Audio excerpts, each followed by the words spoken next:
Bonjour, bienvenue à l'atelier du jardin de papier. Dans la vidéo d'aujourd'hui, je vais vous montrer comment bâtir le fond de cette carte. Donc, c'est la carte que j'ai présentée en tout début de semaine sur mon blog. Donc, c'est une carte cadre en 3 dimensions. Donc, de haut, voyez-vous, elle a cet effet un peu de losange dans le centre. Et ça nous permet de faire une découpe à l'avant pour accrocher. Moi, j'ai accroché la petite boule de Noël au centre. Donc, c'est ce que je vais vous démontrer aujourd'hui. Donc, la première chose que vous avez besoin, c'est un carton, évidemment. Donc, la grandeur, c'est 8 par 8. Couleur utilisée aujourd'hui, cerise carmin. C'est la même couleur que j'ai utilisée sur cette carte-ci. Donc, pour créer la carte, j'ai besoin du Simply Score de Stampin' Up. Et la première chose qu'on va faire, on va plier la carte en deux, donc la marquer dans le milieu à 4 pouces. Donc, dans un premier temps, c'est ce qu'on fait. Après ça, je la tourne et il faut simplement la marquer à 2 pouces, mais uniquement la partie supérieure. À 4 pouces, vous la coupez, vous la marquez, pardon, complètement vers le bas. Et à 6 pouces, vous la marquez, mais uniquement sur la partie supérieure. Donc, on la marque partie supérieure 2 et 6. Et 4 pouces, on la marque dans toute la longueur. Une fois que ça c'est réalisé, vous devez couper la partie du haut ici pour pouvoir former l'ouverture pour faire la carte en 3 dimensions. Donc, je me positionne sur mon coupe-papier. Vous vous assurez d'avoir le marquage vallée, donc le creux vers le haut, pour que ce soit plus facile à couper. Donc, je me place à 2 pouces. Et je m'assure que mon marqueur, donc la ligne de ma coupe ici, soit bien positionnée sur la ligne de pli que j'ai créée tout à l'heure. Donc, j'y vais de 2 jusqu'à 6, tout le long de ma découpe. Donc, voyez-vous, je l'ai ouvert de cette façon-là.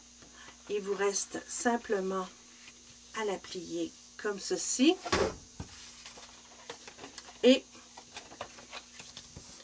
pourquoi je l'ai pliée? Pour que ce soit plus simple pour la passer dans la Big Shot. Parce que maintenant, je vais simplement la découper avec les nouveaux poinçons Framelits boules et ornements de Stampin' Up. Donc, je vais utiliser cette boule-là, je vais simplement la centrer pour la découper et créer ceci ici, ce que vous voyez. Donc, je place ma Big Shot de cette façon-là et ce qui est bien important, c'est d'utiliser un plexiglas qui n'est pas trop usé pour ne pas marquer le dessus de la carte. Donc, ce qu'il faut faire, vous devez le faire dans l'autre sens pour que ce soit plus simple. Prendre votre framelit, le centrer sur la ligne de marquage que vous avez ici dans le milieu. Donc, c'est la ligne de 4 pouces. Vous assurez que le haut de la boule de Noël est bien vers le haut de votre carte, donc du côté de la partie que nous venons de couper. Ce que je fais pour bloquer mes framelits, quand je les passe sur la Big Shot, je les bloque toujours avec un post-it. Donc, ça m'assure d'éviter que ça bouge et d'avoir une belle découpe. Donc, ce que vous faites, vous placez votre carte de cette façon et en fait, vous l'enveloppez dans le plexiglas pour éviter qu'elle soit écrasée et que votre... donc, je la passe de cette façon. je la ressors et voyez-vous, quand on l'enlève comme ceci, donc j'ai ma découpe qui est faite et ma carte est parfaite. Donc j'ai simplement à bien la plier. Pour le reste, vous n'avez qu'à créer finalement, comme je l'ai fait ici, un accordéon. Donc la partie centrale va aller vers l'extérieur de cette façon-là. Tout doucement, vous le pliez pour donner un petit pli. Et ici, la partie ici va être en creux.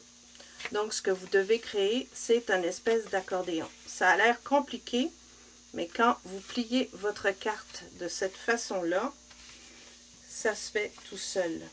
Donc, vous avez le devant de votre carte qui est ici, et vous ouvrez l'intérieur, et ça vous donne exactement le modèle que je vous ai montré tout à l'heure. Donc, il vous reste simplement à décorer, que ce soit à l'extérieur et à l'intérieur, et déposer votre petite boule de Noël.